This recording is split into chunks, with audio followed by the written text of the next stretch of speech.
Бірінші минус 40 градус. Суық дегенде өте қатты суық болады қыста. Екінші менің ойымша бір Астананың вайбы жоқ сияқты ше. Мысалы Алматыда вайб бар, летник бар, кешкісін шығасың, бүйтіп адамдар кетіп барады, әртүрлі киім. Түркістанның өзі бір ерекше ежелігі сияқты көрінеді. Астанада вайб жоқ. Осылай болды. Үшінші кішкентай келген кезде ойлайсың үлкен шығар деп, правый, левый деп. Бірақ өте тар, қатты бүйтіп жүрсең, ар жағына шығып кетесің, и домдар бітіп қалады. 10 жылда көрмеген таныстарымды Астанада бір айда көріп жатырмын барлығын. И сәл адамдары суықтау, уақыт жоқ.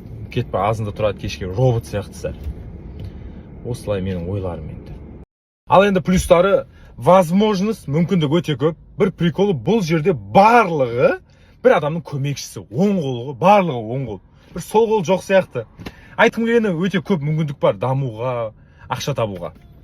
Екінші, пробка жоқ, таза ауа, жел болып тұрған екен әрдайым. Жолдар тегіс. Ең үлкен плюс мен үшін дисциплина. Тәртіп бар да, азында барлығы жұмысқа барады, обед жейді, ужин, суббота, воскресенье демалады. Осы маған өте қатты ұнады. Ол кез келген нәрсеге дамуға көмектеседі. Набережка жағалау, ол жақта әдемі болады. Жаздың күні әсіресе ерекше Астана әдемі. Астанада және тәртіп бар, цивилизованный, барлығы ровно, күшті, бардак особо қатты жоқ. Басқалардан салыстырғанда ассалаумағалейкум. Осылай, плюстар өте көп негізі. Дамитын қала ғой. Сол үшін андасында келіп жұмыс істеп көрсеңіздер болады. Тек қаңғырып кетпесеңіздер болды. Астанаға алғаш рет келген адамға кеңес. Астанаға алғаш рет келген адамға кеңес. Бәйтеректі жақын деп, жаяу бар ма? Бәйтерек болсын, хан шатыр болсын, көрініп тұр деп, жап жақын екен деп жаяу бар ма? Қателесесің ғой, ұзақ жүресің. Бәріміз солай бір қателесіп алдық, бәріміз басында. Сосын бұл жақта ауа райына сенбе, кез келген уақытта қар, жаңбыр, су бола салады. Не только погода, бұл жақта адамдарға да сенуге қиын. Негізі вообще абайлап, танысып, абайлап білісіп, жұмысқа кірер кезде де ойланып, бәрін тексеріп алыңыздар. Рахмет айтасыңдар. Қаладамын, осы қаланың әкімі сияқтымын менше. Мультфильмде бір кинода болды, бәрімен амандасып жүретін. Hello, hey, hi, сәлем деп. Күшті әйтеуір, энергия алып шығамын солардың арқасында. Күнер жәтті көрген ше?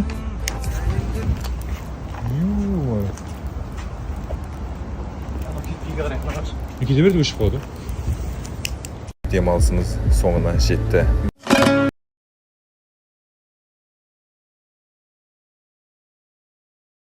Қазақстан. Ценю, люблю. Я обязательно залечу. Керем, кім танит? 2 жыл бұрын, 2 года назад, да? Да, 2 года назад мы познакомились с этим человеком, и я ему благодарен за то, что в один период он реально мне много советов дал в блогерстве, поэтому я очень благодарен. Всем Казахстану, ассалаумалейкум. Согласись.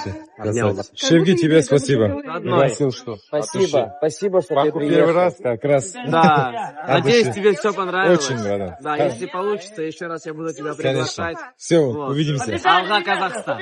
Давай, брат. Ассаламу алейкум. Баку, этот пацан, ты ждешь, да. Бакудың аэропортынан өте жақсы екен ше. Біз 4:30-да ұшамыз, бізді асықтырған жоқ. 10 минут қалғанда әкеп тастады. Регистрацияға өттік те, үлгердік те. Қазір асықпай кірейін деп жатыр. Бірскілер 1 минут кешірсең кіргізбей қояды. Что уж. Н деген шампанский шығарайын ба. Кенде Астанадан осы донерді тауып алғанбыз ғой. Алматыда хит. Базар жоқ. Санжардың өлеңі топта тұр. Топча, топ ВКонтакте. Екінші орта.